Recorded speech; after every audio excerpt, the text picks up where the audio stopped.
நீங்க வந்து ரொம்ப பண தேவை இருக்கும் போது யாருக்கிட்ட அதிகமா வந்து கால் பண்ணி கேட்பீங்க? நான் ஃப்ரெண்டிங் கிட்ட தான். உங்க ஃப்ரெண்டுக்கு இப்ப கால் பண்ணி ஒரு 500 ரூபாய் ஜிபே பண்ண சொல்லுங்க பாக்கலாம். கேக்குதா? ஹலோ ரைசா, சொல்றா. எங்கடா இருக்க? வீட்ல. ஒரு 500 ரூபா அர்ஜென்ட்டா வேணும்டா, அமுச்சுரியாடா? எவ்வளோ? 500 ரூபா 500 ரூபா. 500 ரூபாவா? அர்ஜென்ட்டா வேணும்டா, வெளியே வந்திருக்கேன், காசு இல்ல. சரி அனுப்புறேன். சரிடா. இப்ப திரும்பவும் கால் பண்ணுங்க. கேர்ள் ஃப்ரெண்டுக்கு ரிங் வாங்க வந்தேன், 1500 ரூபா சொல்லிட்டாங்க.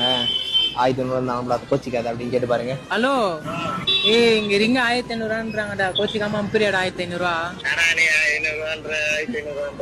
அனுப்புடா, 1500 ரூபா அனுப்புடா. பரவாயில்ல, 500 ரூபானாலும் அனுப்புறேன்ட்டாரு, 1500 ரூபானாலும் அனுப்புறேன்ட்டாரு. யாரு அவரு? என் ஃப்ரெண்டுக்கு. உங்க ஃப்ரெண்ட், அவர் பேரு? ராஜேஷ். ஓகே, இந்த மாதிரி எல்லாருக்குமே ஒரு ஃப்ரெண்ட் இருந்தா யாருக்குமே கஷ்டம் இருக்காதுன்னு நினைக்கிறேன்.